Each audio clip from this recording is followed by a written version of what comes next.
بسم الله الرحمن الرحيم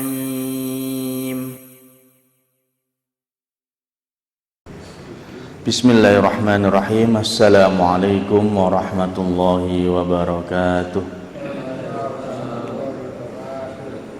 Innal hamdalillah nahmaduhu wa nasta'inuhu wa nastaghfiruh wa na'udzu billahi min shururi anfusina wa min sayyiati a'malina. Man yahdihillahu fala mudilla lahu wa man yudlilhu fala hadiya lahu. Allahumma salli ala Muhammad wa ala ali Muhammad kama sallaita ala Ibrahim wa ala ali Ibrahim wa barik ala Muhammad wa ala ali Muhammad kama barakta ala Ibrahim wa ala ali Ibrahim innaka Hamidum Majid. Amma ba'du, usikum wa nafsi bitaqwallah faqad fazal muttaqun. Alhamdulillah, kita kembali dipertemukan Allah Subhanahu wa taala dalam kajian rutin kita Asbabun Nuzul. Kita membahas kitab Asbabun Nuzul karangan Imam Al-Wahidi yang sudah kita bahas sampai ke surat Yunus, dan kita membahasnya sesuai dengan turunnya ayat yang lebih dulu. Dalam surat Yunus, bismillahirrahmanirrahim, ada satu ayat, dua ayat yang memiliki asbabun nuzul. Kemarin sudah kita bahas ayat ini, tapi kita mengulang sedikit. Qauluhu ta'ala akana linnasi ajaban an awhayna ila rajulin minhum an anzirin nasa. Dalam surat Yunus, Allah Subhanahu wa taala menyebutkan bahwa musyrik Mekah ketika itu heran dan takjub kenapa Allah mengutus dari kalangan manusia sebagai nabi.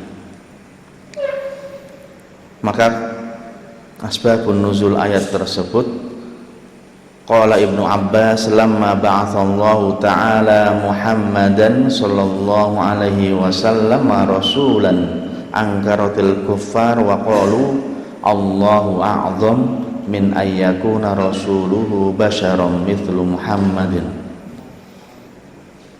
Kata orang kafir ketika Nabi Muhammad sallallahu alaihi wasallam diutus sebagai nabi, mereka berkata Allahu a'zam, Allah itu lebih agung, maha tinggi. Kenapa Allah mengutus Nabi Muhammad yang statusnya sebagai manusia sama seperti kita, itu kok kenapa Allah mengutusnya sebagai nabi? Kemudian Allah menurunkan ayat ini sebagai bentuk pembelaan kepada Nabiullah Muhammad sallallahu alaihi wasallam. Wa basyiril ladzina amanu anna lahum qadama sidqin 'inda rabbihim qalal kafiruna inna hadza lasahirun mubin. Terus kemudian yang ayat kedua ini kembali, ini kemarin sudah kita bahas. Jadi nanti surat Hud. Qauluhu ta'ala di halaman 200. Wa idza tutla 'alaihim ayatuna bayyinatin qala alladziina la yarjuna liqa'ana a'ti biqur'anin ghairi hadza aw baddil. Mujahid berkata, nazalat fi musyriki Makkah. Ayat ini turun kepada musyrik Makkah. Qala Muqatil wa hum khamsatu nafarin. Muqatil berkata, ayat ini diturunkan kepada 5 orang. Abdullah bin Ubay bin Abi Umayyah al-Makhzumi, Al-Walid bin Mughirah, Mukris bin Hafs, Amr bin Abdullah, bin Abi Qais dan As ibnu Amir. Ada 5 ayat ini, 5 orang ini diturunkan 1 ayat kepada mereka. Wa idza tutla alaihim ayatuna bayyinatin qala alladziina la yarjuna liqa'ana. Berarti mereka ini yang tidak mau bertemu Allah Subhanahu wa taala. Mereka tidak mengharapkan adanya hari kiamat. Kelima orang ini. Dan ketika mereka dibacakan ayat-ayatnya Allah, ayatuna bayyinatin, sebagai tanda-tanda kebesaran Allah dan tanda-tanda keesaan Allah, mereka akan berkata, qalat tu bi Qur'anin ghairi hada au baddil. Kasih Al-Qur'an yang bukan yang ini, tolong gantikan Al-Quran yang lain yang tidak melarang kita menyembah kepada Lata, Uzza, Manata. Ini kelima orang tersebut yang berkata demikian.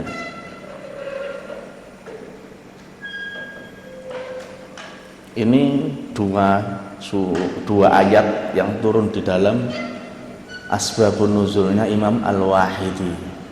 Nah, 1 surat penuh hanya ada 2 ayat. Itu membuktikan bahwa tidak semua Al-Quran memiliki asbabun nuzul, dan tidak semua surat juga memiliki asbabun nuzul, dan tidak semua ayat juga memiliki asbabun nuzul. Jadi lebih sedikit yang memiliki asbabun nuzul. Kita lanjut ke surat Hud. Surat Hud, bismillahirrahmanirrahim. Qauluhu ta'ala, ala innahum yathnuna sudurahum liyastakhfu min. Terusannya, ala hina yastaghshuna thiyabahum ya'lamu ma yusirruna wa ma yu'linun innahu alimum bidzatis sudur. Dalam ayat ini, surat Hud ke ayat kelima kalau tidak salah, ala innahum yathnuna sudurahum liyastakhfu min. Mereka ini ada orang-orang yang menutupi omongan mereka tidak sesuai dengan hatinya. Perkataannya manis, tapi di hatinya lain. Ini ciri-ciri orang munafik. Innahum yasnuna sudurahum liyastakhfu min. Menyembunyikan hati, perkataan hati mereka untuk menutupi diri, jati dirinya. Liyastakhfu min. Ala hina yastaghshuna thiyabahum. Bahkan ketika mereka menanggalkan atau menutupi pakaian mereka, kata Allah Subhanahu wa taala bahwa Allah itu lebih tahu, Allah itu maha tahu apa yang mereka tutup-tutupi. Innahu alimum bidzatis sudur. Sesungguhnya Allah itu zat yang mengetahui, maha mengetahui apa yang ada isi di dalam dada manusia. Ayat ini turun nazalat fil Ahnas ibnu Syuraik wa kana rajulan hulwul kalam khulful manzar yalqi Rasulullah sallallahu alaihi wasallam bima yuhibbu wa yatwi bi qalbihi ma yakrahu wa qala al-Kalabi kana yujalisun nabi sallallahu alaihi wasallam yadharu lahu amran yassarahu wa yadmaru fi qalbi khilafa ma yudhiru. Ayat ini turun kepada Ahnas bin Syuraik. Ini disebutkan dan disebutkan namanya. Jadi otomatis ketika ada penamaan dalam ayat-ayat orang munafik, ini berarti terlihat. Ini sudah terlihat di mata semua orang, bukan rahasia lagi. Ketika Nabi, dan ada riwayat yang mengatakan nama orang tersebut, ya, ini orang munafik, tapi sudah jelas dia munafiknya, Dan kondisinya seperti apa orang munafik? Ya ketika mereka berbicara kepada Nabi, wa kana rajulan hulwul kalam, manis perkataannya. Ini Ahnas bin Syuraik, hulwul manzur, terlihat mesem api wajahnya ketika berbicara kepada Nabi Muhammad SAW ketika bertemu beliau. Wa qala al-Kalabi, bahkan Imam al-Kalabi mengatakan Ahnas ini yujalisun Nabi, jadi satu majelis sering kali dengan Nabi Muhammad SAW, ikut kajiannya.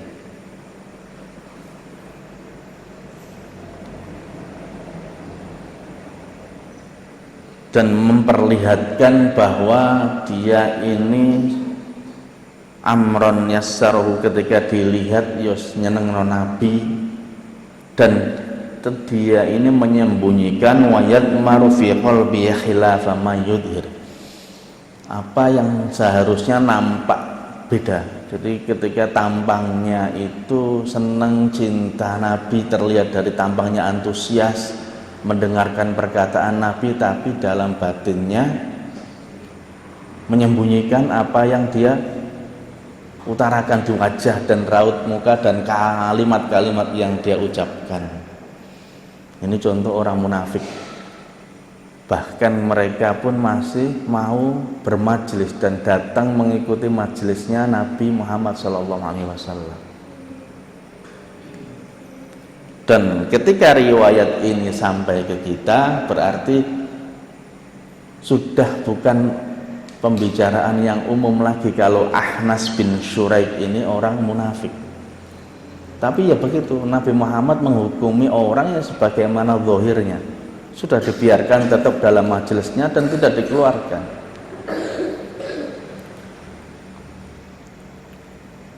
Maka Allah mewanti-wanti dan diturunkan ayat ini kepada Ahnas bin Syuraik dan jadi pelajaran buat orang-orang munafik setelahnya. Ayatnya apa? Ala innahum yasnuna sudurahum liyastakhfu min. Mereka inginnya tuh menutup-nutupi apa perkataan mereka, ya saya percaya dengan Muhammad, saya ini orang Islam, ya saya ini ikut sholat, tapi dalam hatinya berbeda. Saya masih mengimani selain Allah Subhanahu wa ta'ala, saya masih menyembah mereka. Ini hati mereka.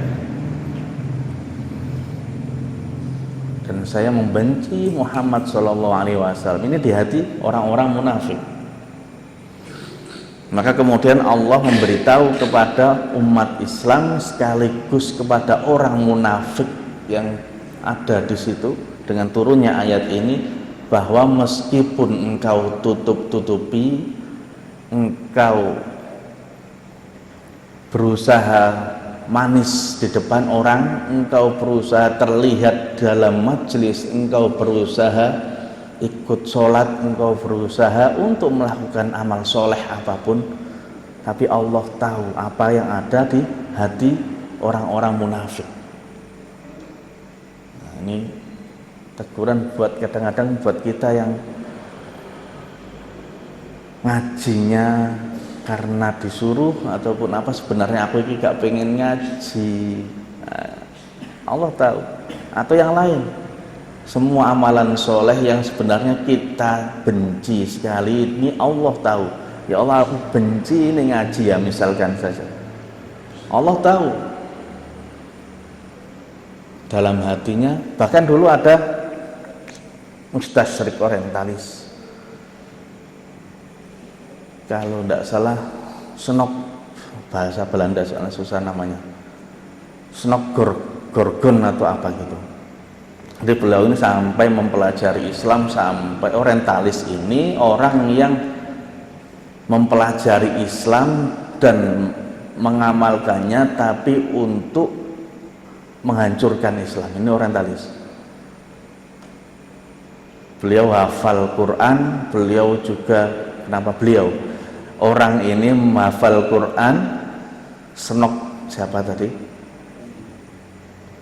dia juga tahu dan bahkan menulis Al-Fadhul Quran, Mu'jam li Al-Fadhil Quran kalau tidak salah. Jadi kata-kata Al-Quran, misalkan kita pengen mencari kalimat ba'udhoh, ini namanya nyamuk, ini ada berapa kalimat ba'udhoh dalam Al-Quran. Dulu nggak ada komputer, ini beliau sampai hafalnya Al-Quran detil seperti ini sampai ditulis. Mau nyari kalimat ba'udhoh tinggal nyari di ayat ini, mau nyari kalimat apapun ada di dalam kitabnya, kitab Mu'jam Mufahras kalau tidak salah Al-Fadhil Quran, tapi karangannya orang orientalis. Sampai beliau haji pun ikut di dalamnya. Dan bahkan kitabnya ini meskipun beliau yang nulis dipakai orang Islam pun tidak masalah. Ini karena kita cuma sekedar nyari kalimat ini dalam Al-Quran, ya benar memang ada. Sampai segitunya, tapi dalam hatinya ini orang ini tidak percaya dengan Allah, tidak percaya dengan kenabian Muhammad, tidak percaya dengan hari kiamat. Tujuan utama adalah mengetahui Islam itu seperti apa, ingin segera dihancurkan dari keilmuan Islam tersebut. Dia mempelajari dengan detil, kemudian sampai mengarang kitab seperti itu. Fungsinya apa? Rencananya untuk orang-orang, mungkin pendeta-pendeta ingin tahu tentang Al-Quran, tinggal lihat di sini, di ayat ini ada ini seperti ini. Tapi ternyata kitab itu justru masih bisa dipakai orang Islam, karena Al-Quran dengan begitu mukjizatnya, dia Al-Quran tidak ada salahnya, tidak ada kesalahan sedikit pun. Jadi kitab Al-Fadhil, Mu'jam li Al-Fadhil kalau tidak salah kitabnya. Jadi ini orang orientalis yang benar-benar berusaha untuk mencari, menggali Islam itu seperti apa dan ingin menghancurkan. Namun Allah Subhanahu wa taala lebih agung daripada itu. Allah menjaga Al-Qur'annya sehingga Al-Qur'an tidak ada celahnya dalam kesalahannya. Nah, itu sama majelis Rasulullah ketika itu juga dihadiri orang-orang munafik, tapi Allah Subhanahu wa taala tahu apa yang ada di dalam hati mereka. Maka Allah menurunkan ayat ini, bacakan wahai Muhammad kepada mereka di majelismu ini, ala innahum yathnuna sudurahum liyastakhfu min, ala hina yastaghshuna thiyabahum ya'lamu ma yusirun. Allah itu tahu apa yang dalam batin mereka, hati mereka, yang mereka sembunyikan. Wa ya'lamu ma yu'linun innahu alimun bidatis sudur. Ataupun apa yang mereka jaharkan, mereka keraskan, mereka omongkan, yang berkebalikan dengan isi hati mereka. Maka innahu alimun bidatis sudur. Sesungguhnya Allah itu tahu apa isi hati mereka. Ini tentang seorang munafik, Ahnas bin Syuraih. Namun bisa kita ambil sebagai ibrahnya, karena setiap asbabun nuzul itu al-ibrah bi umumil lafaz la bi khususis sabab. Yang dapat kita ambil dari asbabun nuzul itu, meskipun ayat ini turun kepada satu orang atau dua orang atau satu kelompok saja, kita bisa mengambil ibrah dari ada apa sebab dibalik itu. Ya, ini tentang kemunafikan, menyembunyikan apa yang tidak seharusnya kita tahu. Jadi ciri-ciri orang munafik ini, kita katakan A, ternyata di dalam hatinya B. Nah, ini Allah tahu. Nah, ini yang kita ambil asbabun nuzulnya buat kita. Jangan sampai kita menjadi orang-orang munafik dengan mengatakan yang tidak seharusnya dalam hati kita, terutama untuk keimanan. Kita lanjutkan ke ayat berikutnya. Qauluhu ta'ala wa aqimis sholata tarafayin nahari wa zulafam minal laili innal hasanati yudhibnas sayyiat. Dan dirikan olehmu sholat tarafayin nahar, dua ujung siang, yang para ulama mufassir menafsirkan ini dari awal siang, yaitu subuh. Dengan adanya subuh itu menunjukkan ujung awal dari siang, dan asar adalah ujung akhir dari siang. Jadi ketika ada yang bertanya, kenapa sholat itu kita lakukan 5 kali sehari padahal tidak ada dalam Al-Quran? Nah, kadang-kadang ada yang menanyakan seperti itu, agak lain. Nah, ini jawabannya. Al-Quran hanya memberikan umumnya lafadz saja, tarafayin nahari wa zulafam minal lail.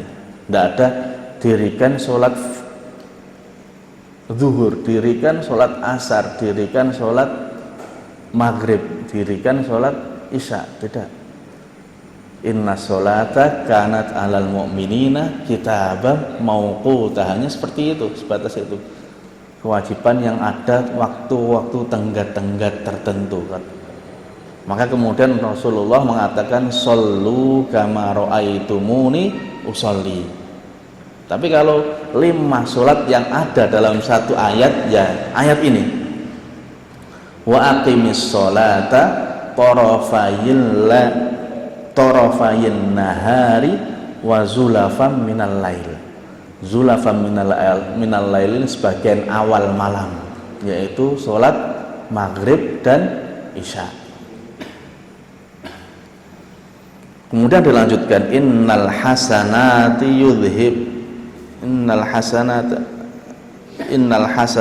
yudhibnas sayyiat dzalika dzikrul lidzakirin.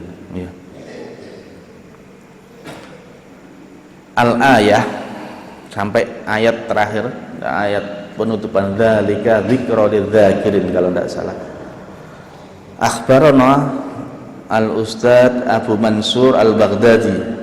Ini riwayatnya diambil dari Abu Mansur Al-Baghdadi. Qala akhbarana Abu Amr bin Matar qala haddatsana Ibrahim bin Ali qala haddatsana Yahya bin Yahya qala haddatsana Abul Ahwas anis Samad an Ibrahim an Ilqimah wal Aswad an Abdullah. Nah, dari Abdullah, sanadnya sampai ke Abdullah. Qala jaa rajulun ila Nabi sallallahu alaihi wasallam faqala, datang seorang laki-laki kepada Nabi Muhammad sallallahu alaihi wasallam, kemudian beliau berkata, ya Rasulullah, inni alajtu imra'atan fi aqsal Madinah wa inni asabtu minha ma duna an atiha wa ana hadha naqidun fiyya ma syi'ta.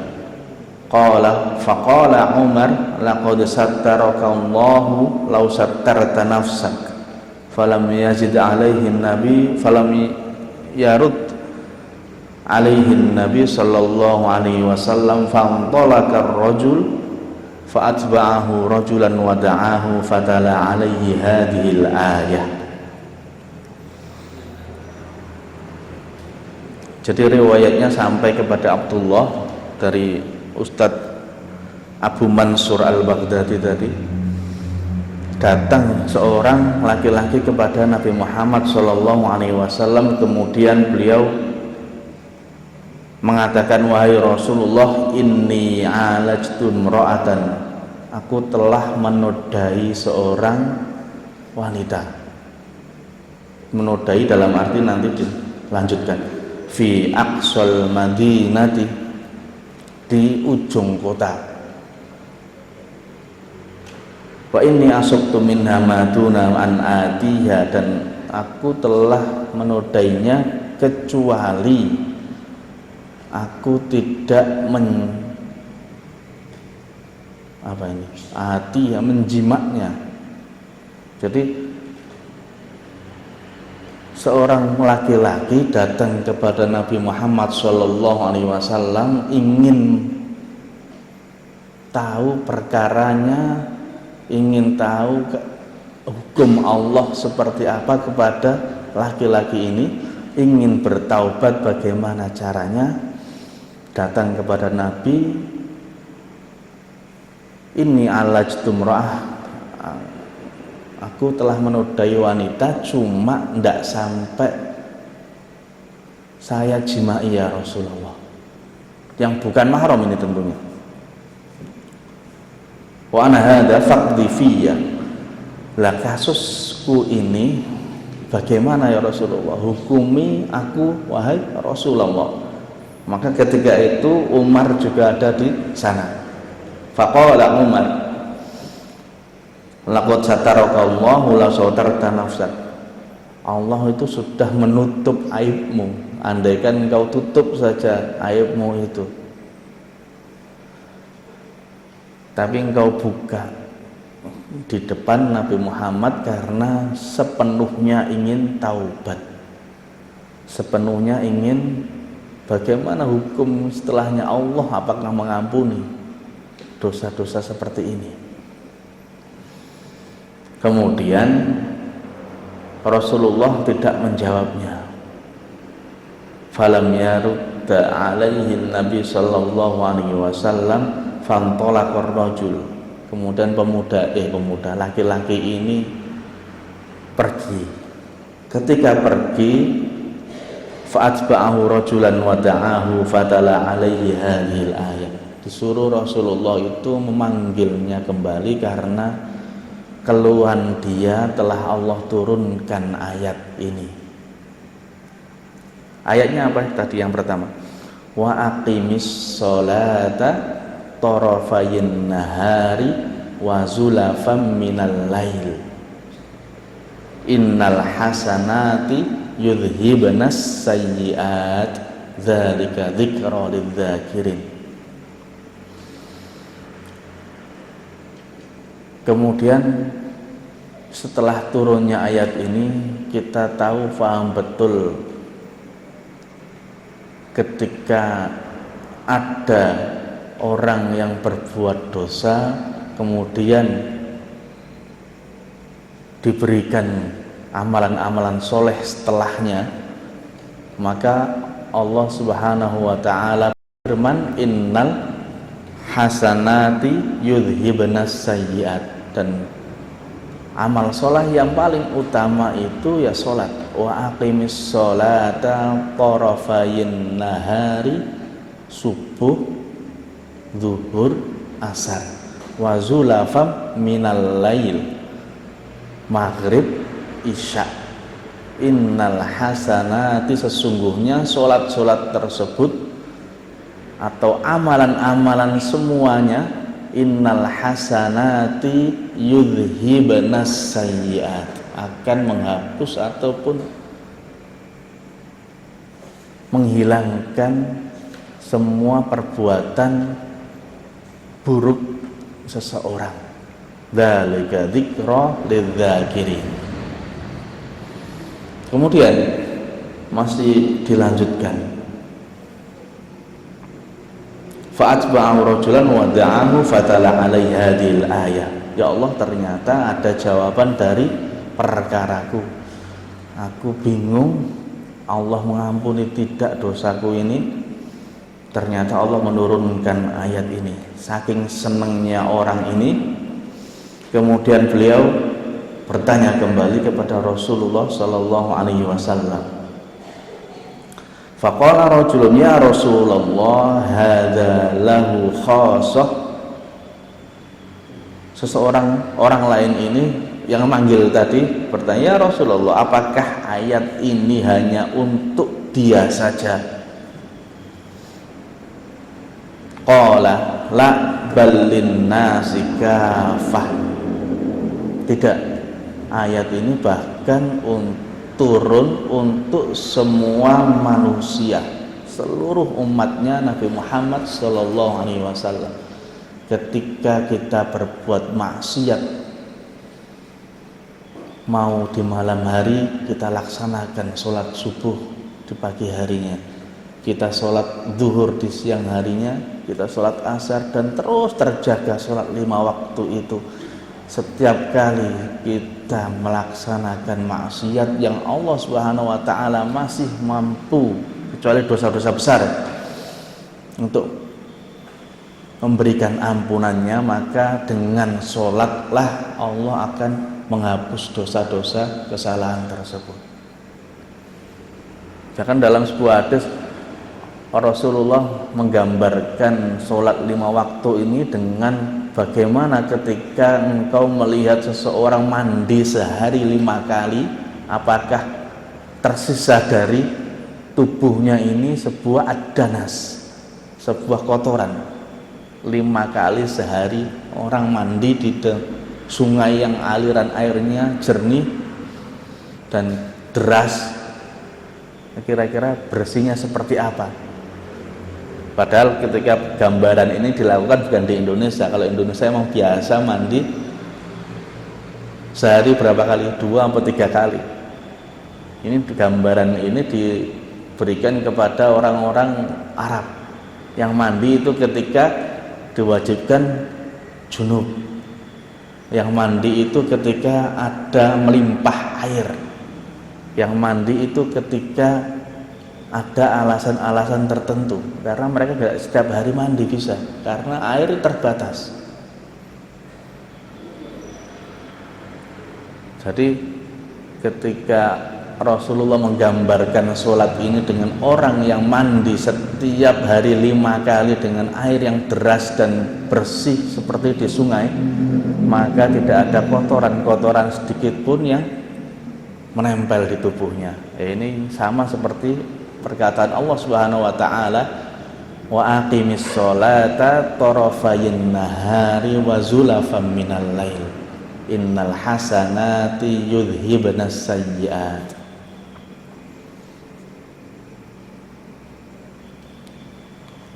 Kemudian timbul pertanyaan, apakah kemudian dalam Islam hukumnya hanya sebatas seperti itu saja? Nanti kok kalau dari ini jadi agak rancu. Maka ketika ada seseorang yang hampir menjimak yang bukan mahramnya, kemudian kok dihukumi oleh Allah Subhanahu wa ta'ala ini dengan wa aqimis sholata saja, sholat saja sudah cukup menghapuskan dosa tersebut, nanti kok ditakutkan kebanyakan dari mereka akan melakukan hal yang sama, tinggal sholat saja. Nah, ini bagaimana hukum Islam menanggapi hal tersebut? Jadi ma'asyiral muslimin rahimakumullah, tetap Allah Subhanahu wa ta'ala memberikan ampunan dan memberikan sampling contoh seseorang hamba ini ketika berlumuran dosa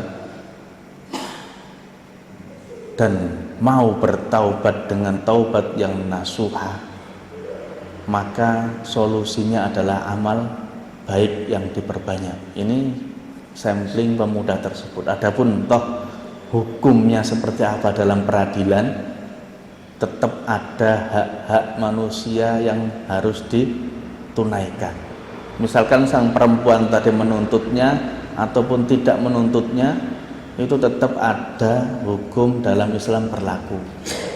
Jadi setelahnya, karena ini ayatnya masih dalam kondisi surat Hud ini surat Makkiyah, jadi belum surat Madaniyah.